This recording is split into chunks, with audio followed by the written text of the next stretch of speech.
Hi friends of cocktails! Today I'll help you become a drink master, but without the 100k prize at the end. Sorry. I'll show you how the contestants pulled off two techniques required to make a very special martini with vermouth spheres and an Irish Old Fashioned with orange air. It doesn't matter if you watch Drink Masters or not. This will help you create elevated versions of two of the most famous cocktails out there. And unlike the contestants on the show, we won't have the pressure of time or the judges. Oh, okay then. Let's start. It's cocktail time.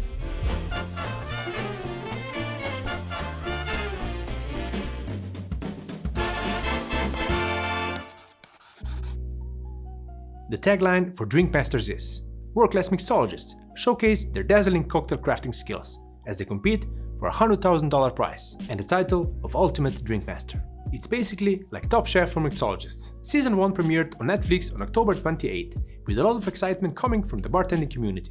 Has it delivered on all the expectations? That's up for debate. I'm just excited mixology is getting its fair share of the spotlight. We are far away from the popularity of cooking shows in this regard, but we are making progress. If you watch the show, let me know in the comments your thoughts about it. In episode 6, titled Cocktail Tournament, contestants were faced with, to quote, "intense challenges that will put the competitors' technical abilities, speed and precision to the ultimate test." And we will do the same, starting with round 1, where the task was to make a delicious wet martini with vermouth spheres. Simple enough, right? Well, a few of the contestants had some difficulties, so I'll make sure to highlight what can go wrong, especially when the pressure of time and judges is on. There are many ways to make spheres to get different results, and we've done a few different versions in the past. If you want small pearls with a liquid interior, you should go with direct spherification, using sodium citrate, sodium alginate and calcium chloride, like we did for the elevated tequila sunrise. For larger spheres, you'll need calcium lactate and sodium alginate, for what's known as reverse spherification. That's what we used on this elevated caipirinha. This technique turns liquid into a spherical shape by encapsulating the liquid with a gel-like membrane. This liquid then bursts out when popped. Last but not least, agar-agar. This, similarly to gelatin, will create gel-like pearls. We use this technique for the baklava cocktail. Agar is also what the contestants were given, so that's what we'll use today. For the martini, I'll use beefeater gin and Carbone dry vermouth. I'll also add in some orange bitters, because I like my martini that way, and a lemon twist. But first, you'll use vermouth, agar-agar, and cold oil to form tiny gel spheres. The judges wanted them to be uniform in shape, have the appropriate texture, and be bursting with flavor. The contestants had 15 minutes to pull this off, together with the cocktail. One key thing about this technique is that you want to use exactly the right amount of agar. So, get your precision scale out. Start the timer if you want to feel a little pressure. And let's make some vermouth pearls. Start by weighing 100 grams of dry vermouth. Use the vermouth you like in your martinis. To that, we'll add exactly 1% of agar-agar, which in this case is of course 1 gram. If you don't add enough, the spheres won't form properly. And if you add too much, the gel will be too hard and it will have a slight metallic taste. Place on low heat and whisk constantly. Agar must be heated or it won't fully dissolve. But make sure to not let it get too close to hard boil, as this can harm its gelling ability, and in our case also lose some of the vermouth's aromatics. Once you see it simmer, take it off the heat and stir a bit more to cool slightly before transferring to a squeezer bottle, when it's cool enough for you to be able to handle the bottle. Start dropping drops of our vermouth into chilled oil. Vermouth is still mostly water, so it won't mix with oil, but it will hold its shape in the oil. Once they drop to the bottom and get chilled, the agar will form a nice solid gel. That's why you also want them to drop all the way to the bottom and not catch them on the way down. And if you see the oil squirting out and not holding shape, it could be that it's too hot, so stop, wait for a few minutes, then try again. Once you've made enough pearls, you can strain them out and give them a rinse with clean water.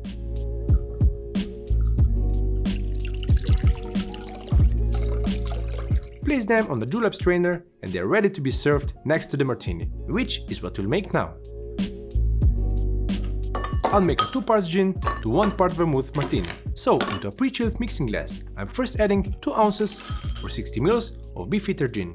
Nothing fancy, just a workhorse of gin drinks. Then add 1 ounce or 30 ml of dry vermouth. I'm using Carbone Dry, the Italian vermouth from a company that has been making vermouths for over 200 years. And like mentioned, I like my martinis with a few dashes of bitters. Here I'm adding orange bitters, 2 dashes. Add plenty of ice and stir to chill and dilute. Serving it in a frozen glass is essential. So strain into a chilled martini glass and express a long, thin twist of lemon peel over the top and place inside. Lastly, place the vermouth pearls next to the cocktail and you're done.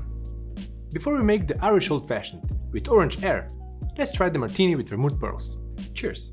I'll try the pearls first, because that's what the judges did on the show. It's a pleasant mouthfeel, and there's almost a surprise of how much flavor they have. Leave some for in between sips. The martini has a nice mix of lemon and botanicals on the aroma, with the gin coming through first on the palate. But it's nicely balanced and really a worldwide classic for a reason. I'm pretty sure this is good enough for us to pass in round 1. But let's face the challenge for round 2 anyway. Here they went old school with an Irish Old Fashioned. To make this classic cocktail they used Jameson Irish whiskey, bitters and sugar syrup.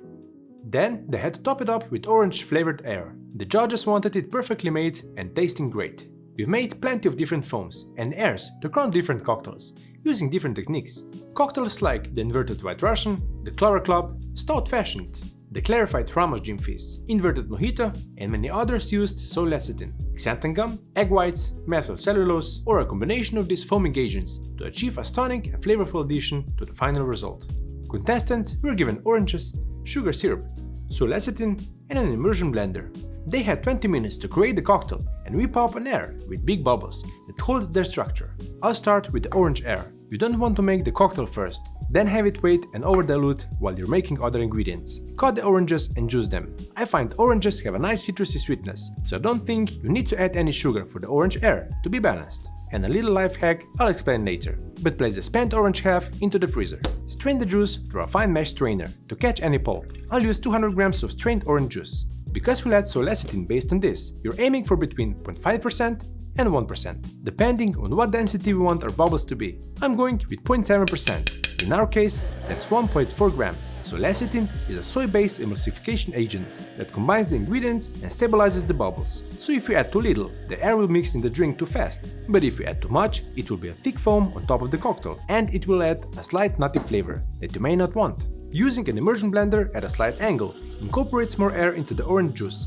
creating more bubbles. You'll also see that using a wider bowl creates a larger surface area for bubbles to form. If any judges ask, I used a narrow glass, just for demonstration purposes. The term air is a reference to how light in texture this will be. You almost can't feel it on your palate, but it still has a wonderful flavor. Once you're happy with your air, start making the cocktail. As for the martini, start with a chilled mixing glass. For sweetness I'm using Rich Demerara syrup, so 2 parts sugar to 1 part water by weight. 1 full bar spoon, or about 5 ml, will be enough. For bitters, we're going with a combination of the classic Angostura aromatic bitters, 2 dashes, and orange bitters, 3 dashes, from our fancy dasher bottle. This will balance the sweetness and give its iconic aromatic character. To make it an Irish Old Fashioned, I'm using Jameson Black Barrel Irish Whiskey, just like they did on Drink Masters, 2 ounces or 60 ml.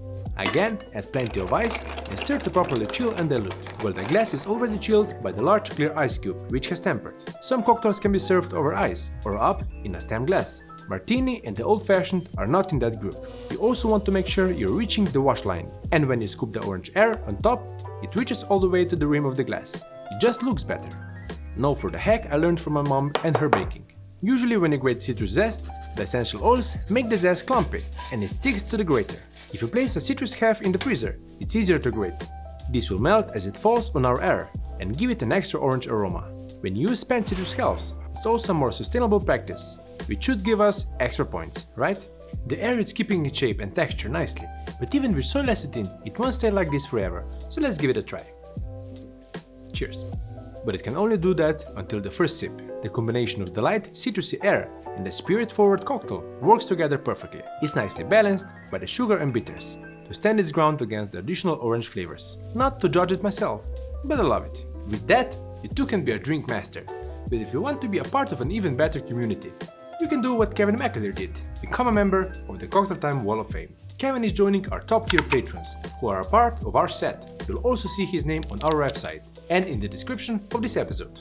From one Kevin to another, thank you for the support. And lastly, if you'd like to see more episodes focused on Drink Masters cocktails, let me know in the comments below. For next week, get some rum and champagne. We'll celebrate the year that was. Cheers, friends of cocktails and the masters of drinks.